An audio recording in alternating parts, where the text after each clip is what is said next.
el apóstol Pedro nos menciona y nos hace referencia a tres categorías de personas. Tres categorías de personas. Y hace una pregunta el apóstol y dice, y si el justo, con dificultad se salva, ¿en dónde aparecerá el impío y el pecador?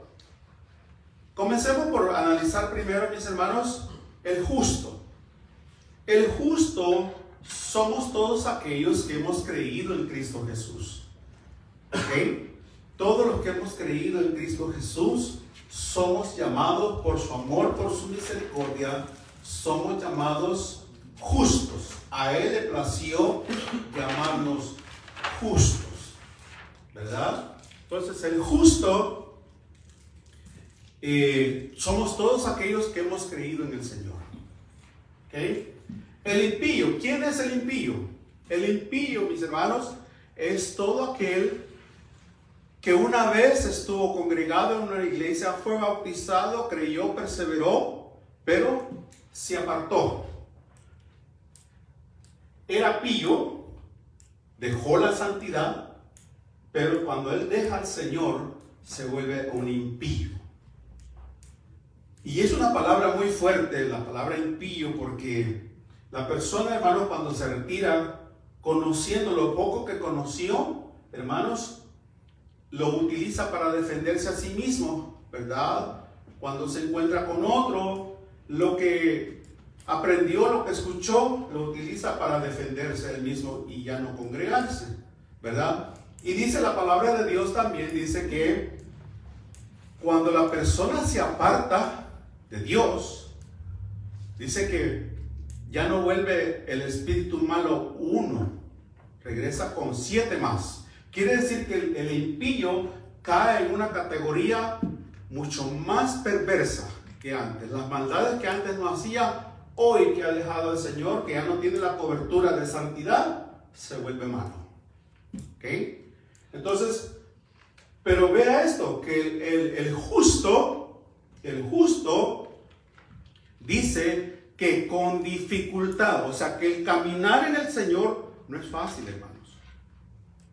El caminar en el Señor no es fácil. Para cada uno de nosotros, hermano, sabemos que tenemos que esforzarnos. Tenemos que, como dijo el Señor Jesús, si te piden ir una milla, ve 2, ¿verdad?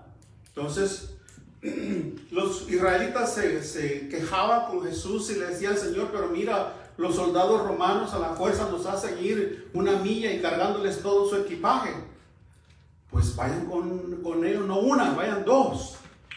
Pues el justo, hermanos, tenemos que caminar doble milla, doble sacrificio, porque la obra lo demanda, ¿verdad? La obra lo pide y es importante porque acuérdense que Dios ha depositado en nosotros ministerios, dones, ¿verdad? Talentos, los cuales necesitamos que se estén moviendo todo eso, ¿verdad? Al servicio del Señor. Así que tenemos el justo, el impío y el pecador. El pecador es aquel que nunca ha conocido, nunca ha ido a una iglesia.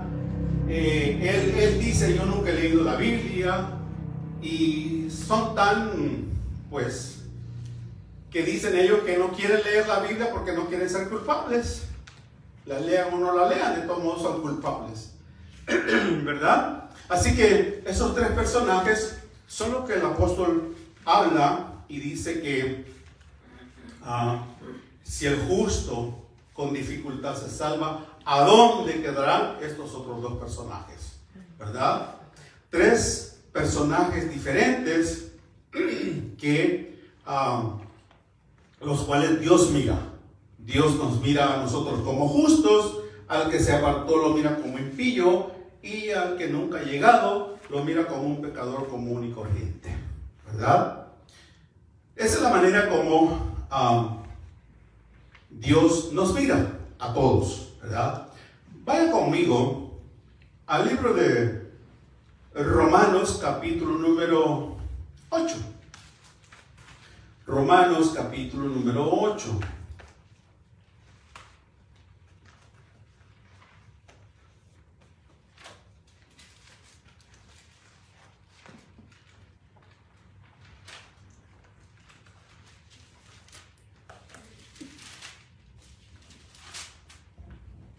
¿Me avisa cuando yo lo tenga, por favor, hermanos? Romanos capítulo número 8. Y veamos lo que dice el verso número 29. Versículo número 29. Dice, póngale atención a la palabra, ¿ok? Póngale atención. Vayamos analizando poco a poco, ¿ok? Dice, porque a los que antes conoció, también los predestinó, para que fuesen hechos conformes a la imagen de su Hijo. Ok, parémonos ahí un momento. A los que antes conoció, ok,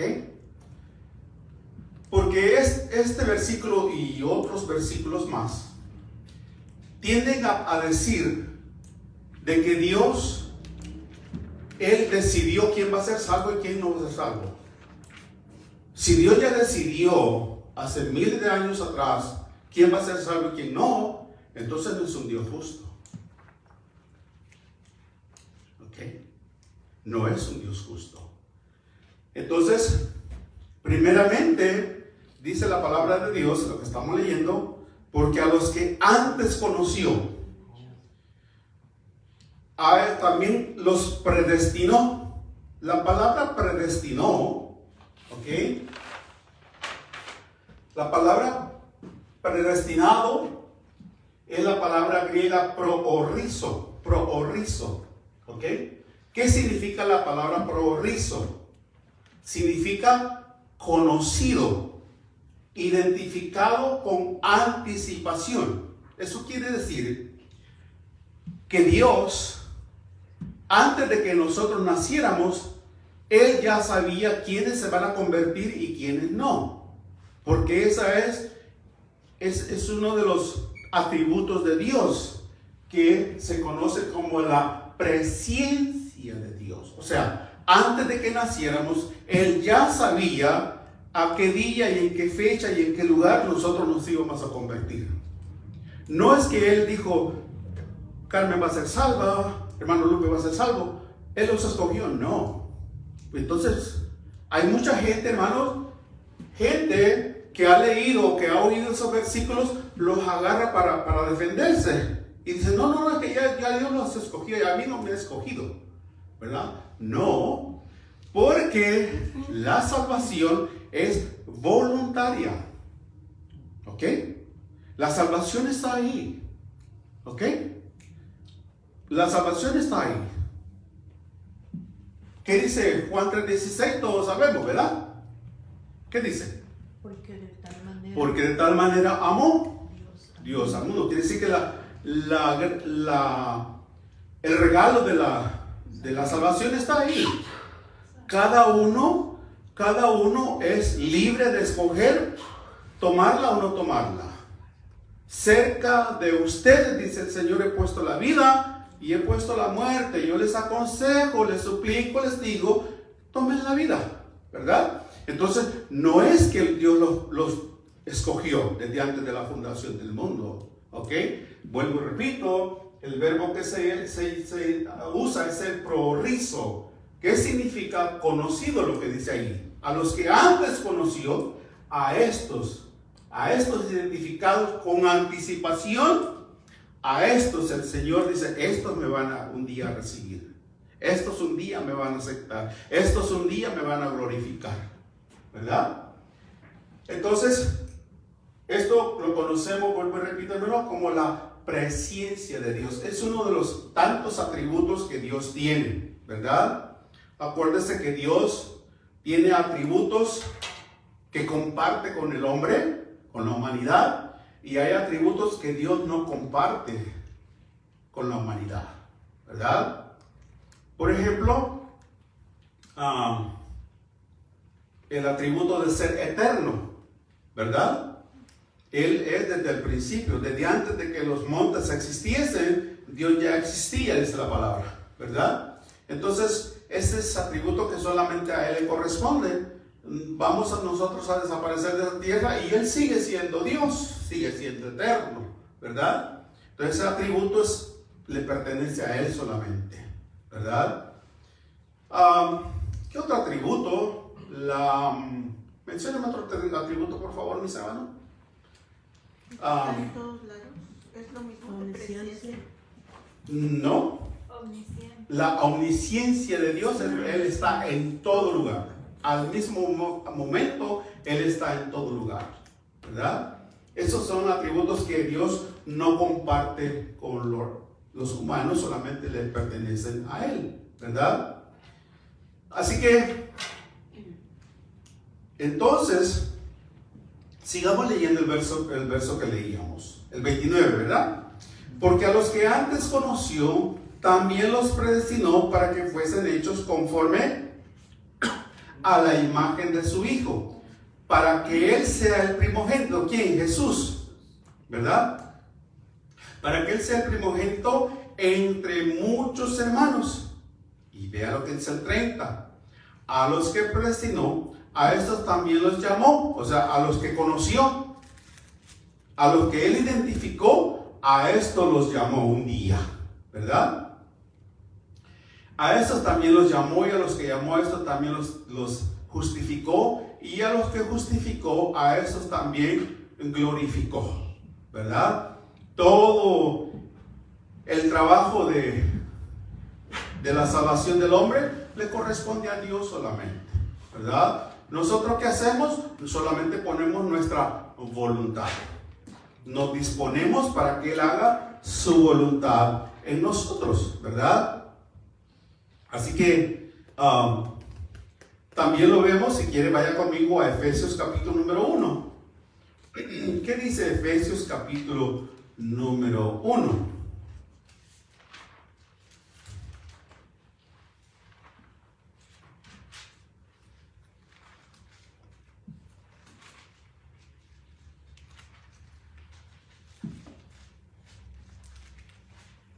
Miren lo que dice el verso número 11. ¿Qué dice el verso número 11? En Él asimismo tuvimos herencia. Ajá. ¿Habiendo sido qué? Habiendo sido predestinados conforme Ok. al propósito. Acuérdese que habiendo sido conocidos, habiendo sido identificados con anterioridad, ¿verdad? Y el verso 11 le dije, en Él asimismo tuvimos herencia, habiendo sido predestinados conforme al propósito del que hace todas las cosas según el designio de su voluntad, ¿verdad? De su voluntad. ¿Qué dice? Vaya conmigo, primera de Pedro, capítulo número 1. Ahí estamos, ¿no? O estamos en Efesios. Vamos a Pedro, primera de Pedro 1.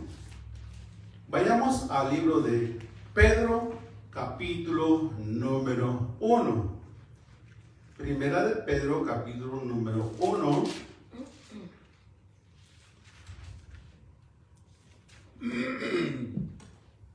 ¿Ya lo tenemos? Amén. Y dice, sabiendo que fuiste rescatados de vuestra vana manera de vivir, la cual recibiste de vuestros padres, no con cosas corruptibles como oro o plata, verso 19, perdón, sino con la sangre preciosa de Cristo, como de un cordero sin mancha y sin contaminación, verso 20, ¿ok?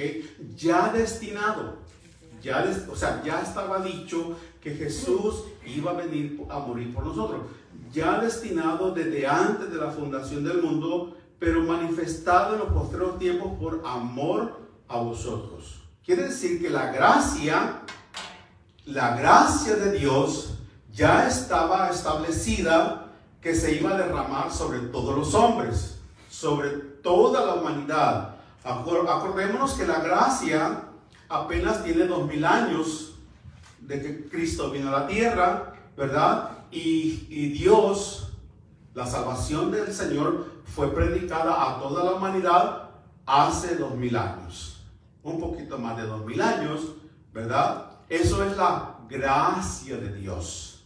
La salvación está ahí para el que la quiera tomar, ¿verdad? hay que entender lo que es gracia. Hasta ahí, la gracia es el regalo de Dios para todo aquel que lo quiera. Nada es a la fuerza, ¿verdad? Nada es a la fuerza, ¿verdad? Pero ya el plan ya estaba establecido que Cristo iba a venir para que nosotros tuviéramos la oportunidad de reivindicarnos con el Señor y alcanzar la salvación, ¿verdad? Entonces, por eso en Juan 3:16 dice que Él murió por toda la humanidad, ¿verdad? Porque de tal manera amó Dios a todo el mundo para que todo aquel que en Él crea no se pierda, mas tenga la vida eterna, ¿verdad? Veamos qué dice segunda de Pedro. Segunda de Pedro, capítulo número 3. Segunda de Pedro, capítulo número 3.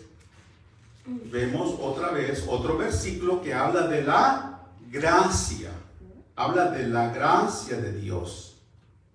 Segunda de Pedro, capítulo número 3. ¿Ya lo tiene? Amén. Verso número 9. Mire lo que dice el verso número 9. El Señor no retarda su promesa, según algunos la tienen por tardanza, sino que es paciente para con nosotros. ¿Por qué? Porque Él no queriendo que ninguno perezca. El deseo de Dios es que ninguno sea condenado. Nadie, ni ninguna mujer, ni ningún hombre. Nadie. Para eso está la salvación ahí, ¿verdad? Pero eso es la gracia. La gracia de Dios está para todo el mundo, para pecadores, para justos, para impíos. ¿Okay? La gracia de Dios es para toda la humanidad, para todas las razas, para todo lenguaje. Eso es la gracia de Dios que está disponible para todo aquel que quiera. ¿Por qué? Porque acuérdense que la salvación es un regalo, ¿verdad? Es un regalo. Que es un regalo que, por supuesto, desde el momento que yo lo agarro y digo es mío, yo tengo responsabilidad por eso que tengo en mis manos, ¿verdad? Pongo el ejemplo muy sencillo.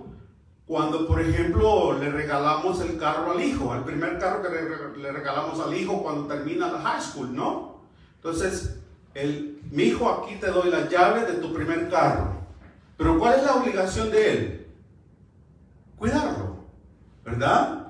Tiene que ponerle agua, revisarle las llantas, darle mantenimiento, ponerle gasolina. Si se fundió la batería, tiene que comprar la batería. Pues la salvación es igual. El Señor dice, aquí te la doy, ¿verdad?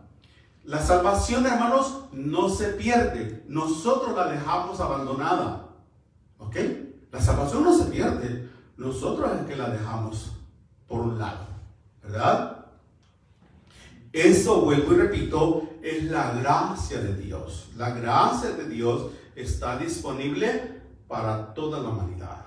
Para toda la humanidad. 1 Timoteo, capítulo número 2.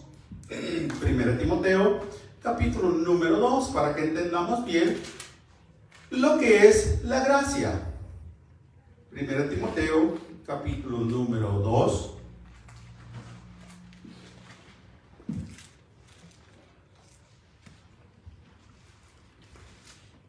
Y vayamos entonces al versículo número 4.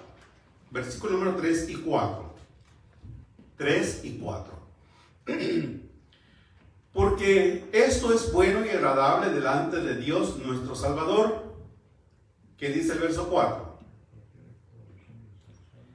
Entonces, hermano, si el Señor nos hubiera escogido a los que iban a ser salvos y a los que no, entonces queda mentirosa esta palabra, ¿verdad? Porque vea lo que dice el 4. El cual quiere que todos los hombres, no solamente equivocadamente los que fueron escogidos, Dios no ha decidido quién sí y quién no, ¿ok? Es el hombre el que solo por su propia voluntad va a la condenación o va a la salvación.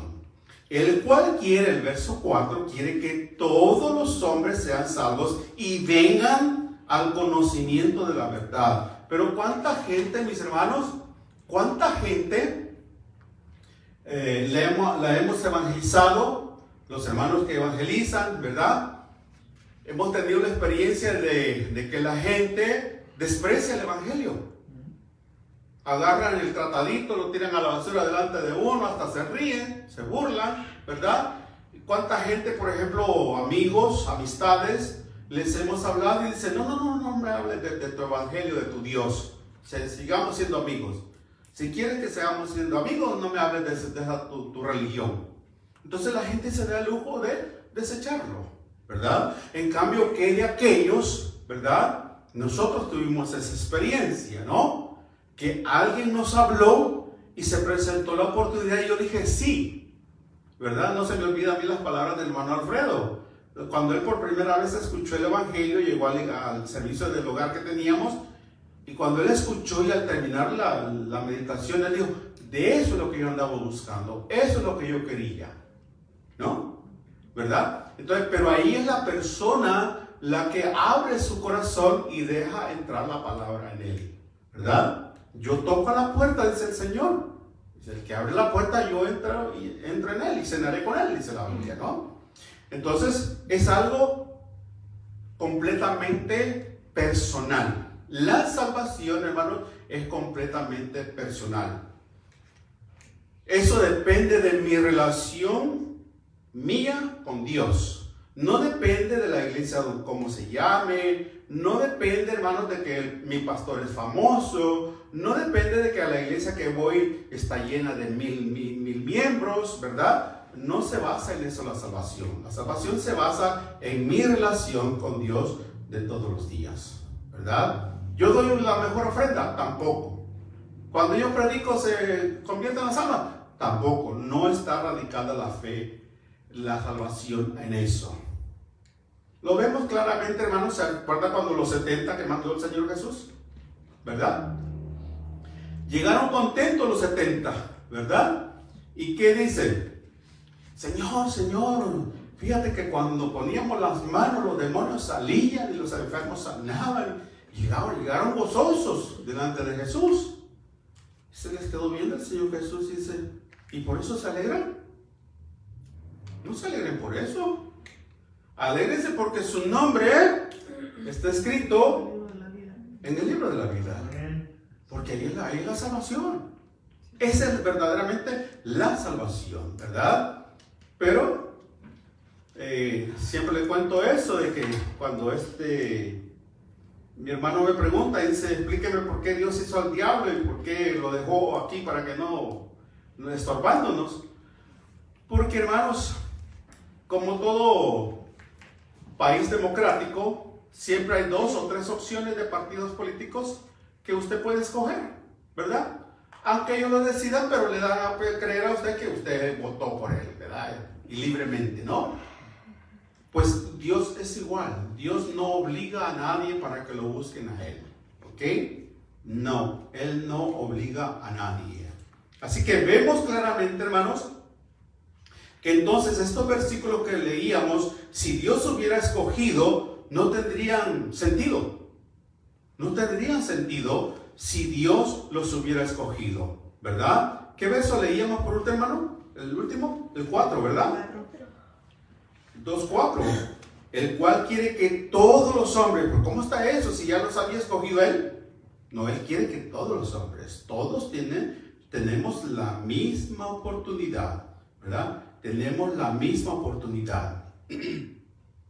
Ahora bien, entonces, hermano, pues nos preguntaríamos, y entonces, hermano, ¿sobre quiénes Dios derrama su amor? ¿Sobre quiénes en realidad Dios derrama su amor? Bueno, veamos entonces, vaya conmigo al libro de Mateo, capítulo número 5. Mateo, capítulo número 5.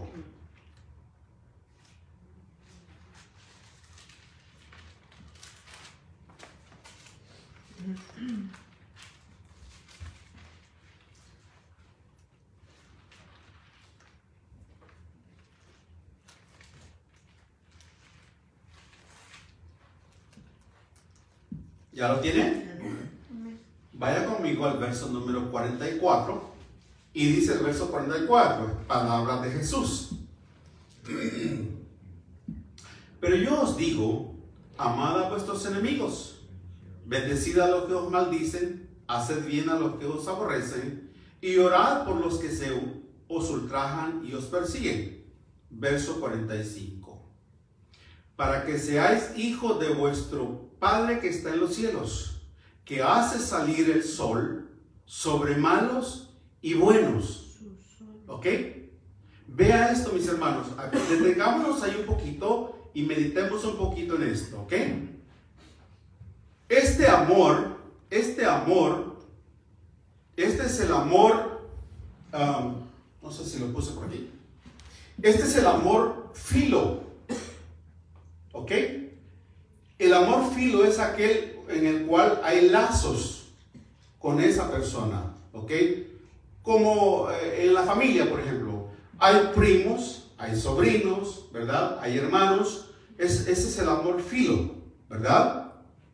Entonces, Dios, toda la humanidad, todos somos creación de Dios.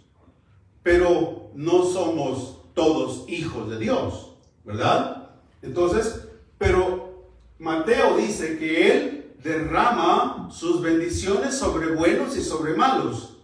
Eso se conoce como el amor moral de Dios.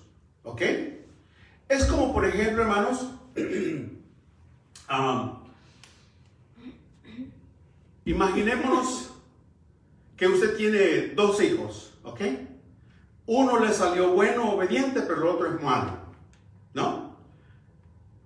¿Con quién se le da con agrado el amor genuino, con la voluntad genuina? ¿A quién se le da? Con el bueno.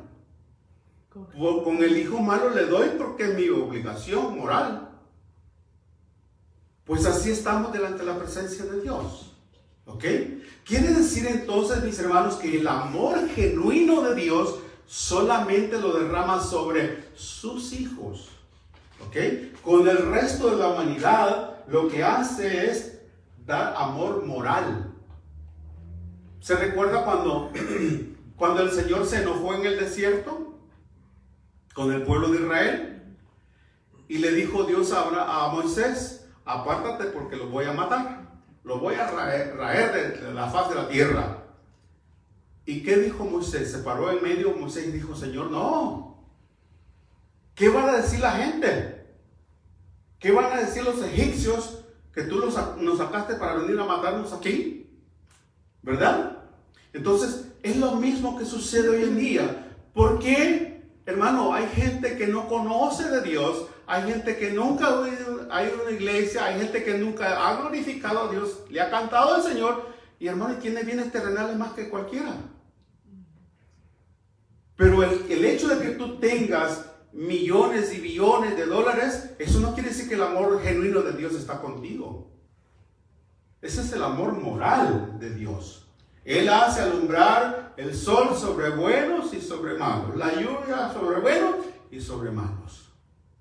El amor moral de Dios, ¿verdad?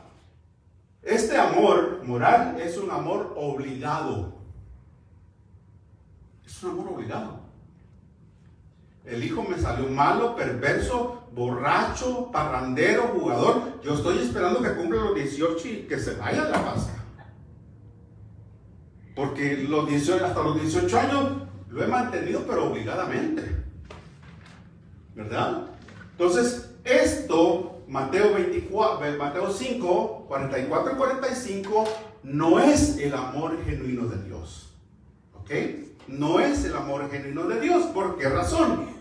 ¿Por qué razón no es el amor genuino de Dios?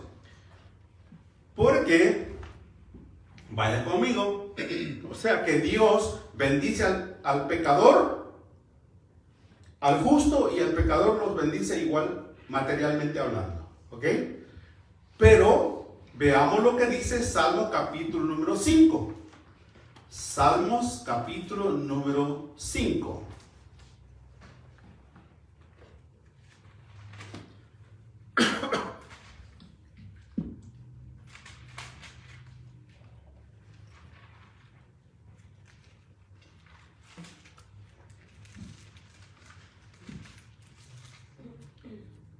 ¿Ya lo tiene? Veamos lo que dice el verso número 4, versículo número 4. Dice, porque tú eres un Dios, porque tú no eres un Dios que se complace en la maldad. ¿Y qué dice la segunda parte? El malo no habitará junto a ti. El malo no habitará junto a ti. Verso 5. Los insensatos no estarán delante de tus ojos. Porque ¿qué dice la segunda parte? O sea, hermanos, que Dios hace alumbrar y hace caer la lluvia sobre los malos. ¿Ok? No porque los ame, los aborrece. Los aborrece. ¿Verdad? Pero aún así les da bienes terrenales. ¿Verdad? Vuelvo y repito, no es el amor genuino de Dios. No es el mismo amor que usted y yo tenemos. Ahora lo entendemos. Ahora, hermanos, sabemos cuál es la diferencia, ¿verdad? De lo que Dios nos ha regalado, lo que Dios, hermanos, ha puesto a la disposición nuestra, su amor genuino para con nosotros, ¿verdad? Vea lo que dice el verso número, capítulo número 7, ahí mismo de los Salmos, capítulo número 7. ¿Qué dice el verso número 11? Léalo en voz alta. Dios es juez justo. Ajá. Y Dios está airado contra el impío todos los días. El Señor los aborrece, está enojado con ellos, pero aún así les da de comer, aún así les da trabajo, aún así los bendice, terrenalmente hablando. ¿Ok? Muchos de esas gentes impías a las cuales Dios está enojado con ellos y los aborrece, hermano, están en mejor posición económica que cualquiera. Sí. ¿Verdad? Entonces, ahí es donde nosotros debemos de entender, hermano, que no es lo mismo el amor que Dios le da al mundo que el amor que Dios nos da a nosotros. Es totalmente diferente, ¿verdad?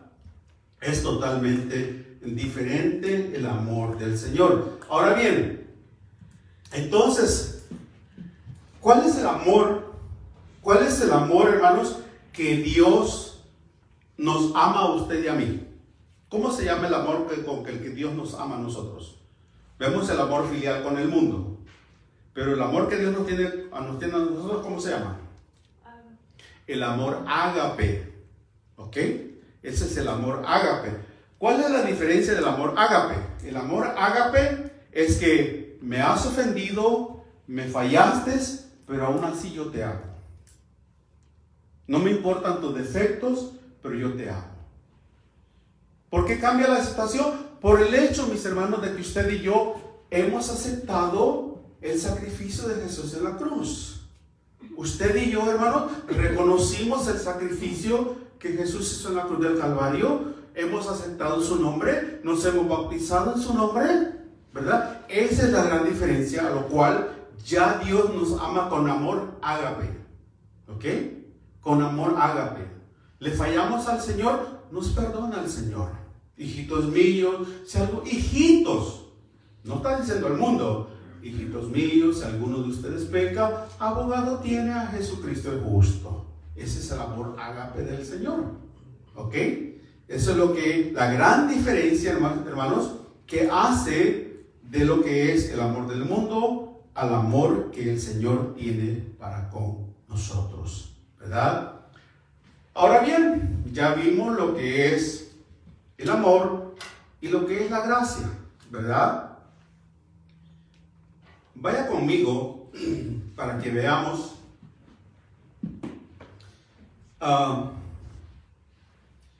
vaya conmigo al Salmo 103. Salmo 103.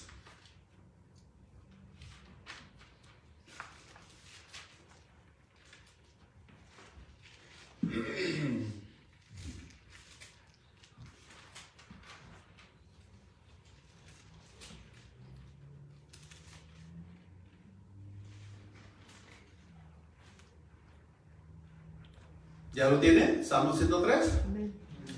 Vaya conmigo al verso número 17. 17. Ya vimos lo que es el amor, lo que es la gracia. Veamos ahora lo que es misericordia. ¿Ok?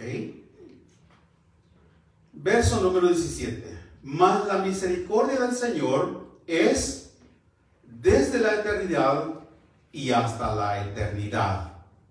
¿Ok? Entendamos bien, ¿ok? La misericordia de Dios es desde el principio por toda la eternidad. No tiene fin, ¿ok? No tiene fin la misericordia de Dios, ¿ok? Ahora, ¿verso qué le dije? 17. Sí. Mas la misericordia del Señor es desde la eternidad y hasta la eternidad. ¿Sobre quiénes? ¿Sobre quiénes? Que le temen. Ajá.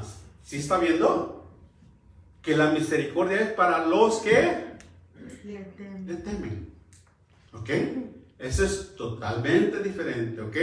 Porque muchas veces nos confundimos pensando y nos ponemos a decir, que Dios tenga misericordia del mundo, ¿ok?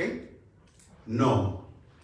Que la gracia del Señor caiga en ellos, que conozcan primero la gracia, porque para recibir la misericordia tienen que conocer la gracia primero, ¿ok?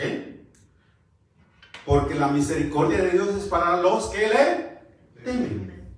Para los que le temen. Verso número 18. ¿Sobre quiénes más?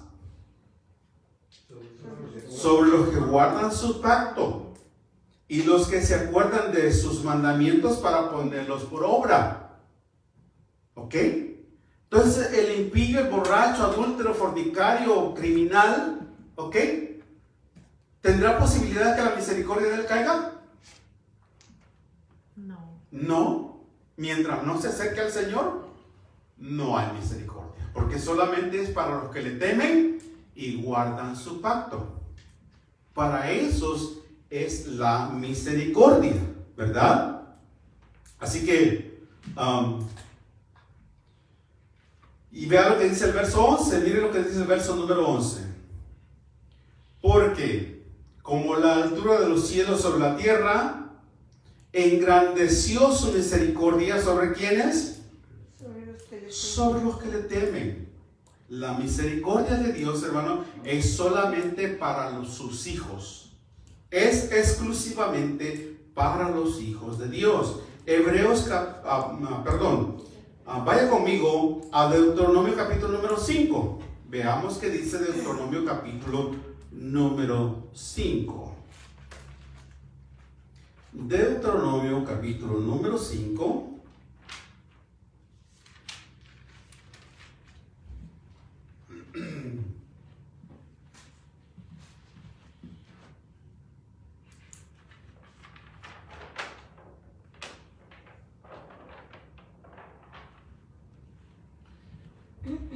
¿Ya lo tiene? Deuteronomio 5.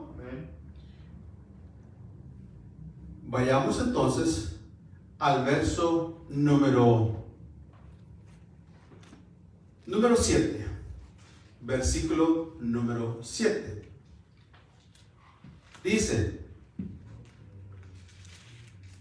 no tendrás dioses ajenos delante de mí, no harás para ti escultura ni imagen alguna de cosa que está arriba en los cielos, ni abajo en la tierra, ni en las aguas debajo de la tierra.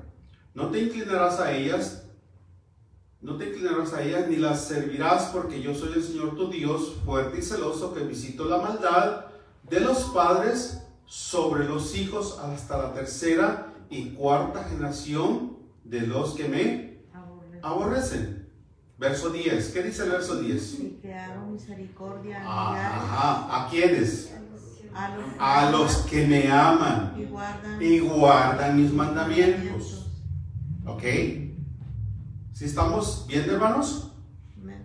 No confundamos lo que es el amor de Dios, la gracia de Dios y la misericordia de Dios. ¿Ok? Son cosas totalmente diferentes. Veamos lo que dice Mateo capítulo número 5. Mateo 5. Solamente cuando escudriñamos de esa manera, hermano, la Biblia, vamos a aprender realmente lo que el Señor enseña y dice en su palabra. Mateo capítulo número 5.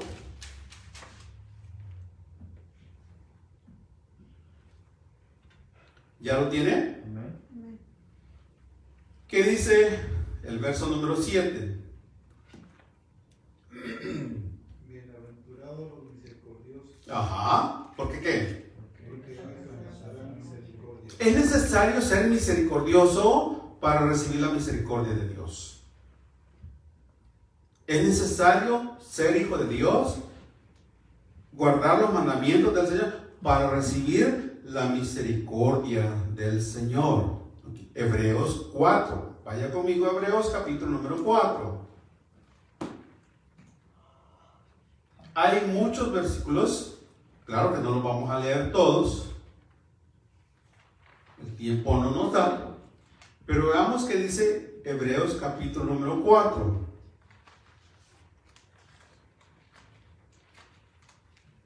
¿Ya lo tiene? Amén. Hermana Andrea, ¿qué dice el verso número 16? Ay, no lo he hallado. ¿O no lo he hallado? Sorry. Hermano, ¿Hebreos 4 qué? 4:16.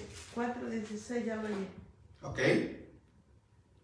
Acerquémonos pues Ajá. confiadamente al trono de la gracia para alcanzar ¿Sí misericordia. está viendo la condición? Hay que acercarse confiadamente. Exacto. Sí. Termínelo por favor, hermana. Al trono de la gracia para alcanzar misericordia Ajá. y hallar gracia para el oportuno socorro. Perfecto. Gracias, Wow. gracias. Porque eso es precioso. Eso es precioso, hermano, lo que Dios tiene preparado para su pueblo, para sus hijos. Lo que Dios tiene preparado para usted y para mí, hermano, es la misericordia. Es su misericordia, que no es lo mismo que la bendición al mundo, lo que Dios le da al mundo. No es la gracia, va mucho más allá que la gracia. Para recibir misericordia hay que haber recibido la gracia primero.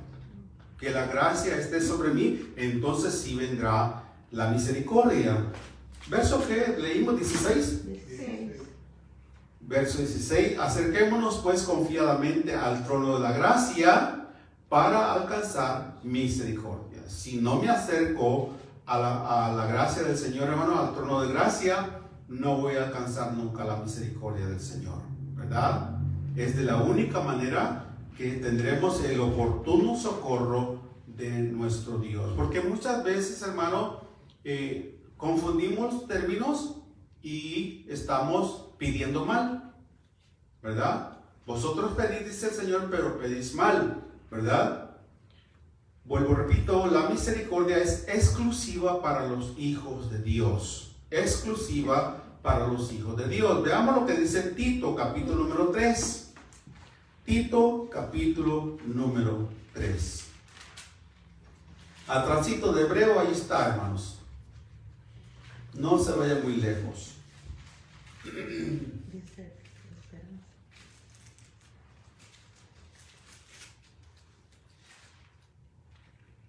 ¿Ya lo tenemos? Amén. Verso número 5. Tito 3:5 dice: nos salvó no por obras de justicia que nosotros hubiéramos hecho, sino por su misericordia. Por su misericordia y por el lavamiento de la regeneración y por la renovación en el Espíritu Santo. Hay que estar renovados, ¿ok? Hay que haber recibido el lavamiento para entonces recibir la misericordia de Dios. Primera de Pedro, capítulo 2. Primera de Pedro, capítulo número 2. Perdónenme que leamos muchos versículos, pero es importante para que veamos que en cualquier libro, desde el principio de allá de la Torá, de los primeros 5 libros, hasta el último libro de Apocalipsis, nos habla de la misericordia de Dios, pero para quienes en realidad es la misericordia, ¿verdad? Primera de Pedro, le dije, capítulo 2. Sí. ¿Sí? Vea lo que dice el verso número 10. Dice el verso 10, miren. Vosotros que en otro tiempo no eres pueblo, pero que ahora sois pueblo de Dios, que en otro tiempo no habíamos alcanzado misericordia, pero ahora la hemos alcanzado. Ahora sí la hemos alcanzado, la misericordia del Señor, ¿verdad? Entonces, ¿qué es misericordia? ¿Qué es misericordia? Misericordia significa piedad, compasión, lástima, ternura, bondad de Dios. La bondad de Dios, cuando nosotros ya somos hijos de Dios, nos da a Él. Por su amor nos brinda su bondad, sus cuidados, su ternura. Todo eso está disponible, pero aquellos que han recibido misericordia. La palabra misericordia significa bienaventurado, completamente feliz. ¿Ok? El que ha recibido la misericordia de Dios, hermano, es completamente feliz. ¿Ok? Porque mucha gente, hermanos, se congrega en una iglesia, va a una iglesia, carga la Biblia, tiene la gracia de Dios, pero no se ha ganado, no ha llegado a alcanzar a sacar la misericordia del Señor, para que Dios derrame su misericordia sobre él. Y esas personas, mis hermanos, que no han alcanzado completamente a ser felices, son las que se van de la iglesia rápido. Un tiempo están y otro tiempo se van, ¿verdad? Porque no alcanzaron la misericordia de Dios. Triste, lamentablemente, mis hermanos, así es la situación. Como no quisiéramos, mis hermanos, nosotros que todos entendiésemos eso. Hay gente, hermano, y lo escuchamos decir, ¿no? Ah, pues ya creíste, ya eres salvo, ¿verdad? No es cierto. Eso no es cierto, ¿verdad? Porque la misericordia dice que será por toda la eternidad. Para los que estemos con el Señor, gozaremos de la misericordia de Dios por los siglos de los siglos. Por siempre y para siempre, la misericordia siempre va a estar con nosotros. Los cuidados del Señor ahí van a estar siempre. ¿Qué horas son, hermano? Dígame si no me pasé ya. 8:38. 8:38. Qué bueno. Buenísimo. Buenísimo. Qué bueno. Gracias a Dios. ¿Hemos entendido, hermanos? ¿Sí? Bien. Ok. Ya entendimos lo que es el amor. Acuérdense que el amor está dividido en dos, ¿verdad? El amor filial o el amor que Dios es obligado que se lo da al mundo. Amor moral. El amor moral de Dios para con la humanidad y el amor genuino para con nosotros. ¿Okay? Y de ahí viene la gracia, que eso está también para todo el mundo, ¿verdad? Eso está para todo el mundo, para todo el que quiera. No así la misericordia, que es solamente para los que ya hemos creído en Él, ¿verdad? Para esos es la misericordia del Señor. Pongámonos de pie, hermanos. Pongámonos de pie. Yo creí que me iba a tardar mucho más tiempo. Una pregunta. Sí, hermano. Entonces, el amor que dice en Juan 3:16, ¿qué tipo de amor es? ¿Moral o ágape? Esa es la gracia. Esa es gracia. De tanto amor Dios. Exactamente. Esa es la gracia del Señor. A todos. Para todo el mundo. Ese es el amor, entonces. No. Acuérdense que el amor moral del Señor es cuando deja caer bendiciones materiales. El sol, la lluvia, trabajo, salud, hijos. Le da todo lo material. ¿Ok? Eso se lo da tanto a sus hijos como a los que no son sus hijos. Ese es el amor moral.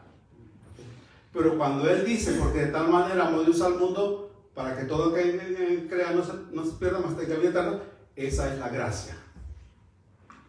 Acuérdense que es el pacto de gracia que nosotros tenemos, ¿verdad? Es un regalo que el Señor le está dando al que quiera. Ok, ahora ya tomaste la salvación, ya tienes la gracia, ahora sí voy a derramar sobre ti mi misericordia. Así es como va. ¿Ok? Vaya conmigo, por favor, hermano, y con esto concluimos. Mateo capítulo 25. Mateo capítulo número 25.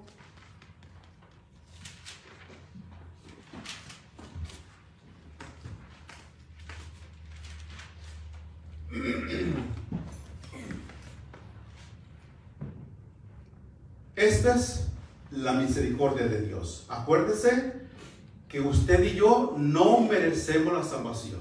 ¿Ok? No la merecemos.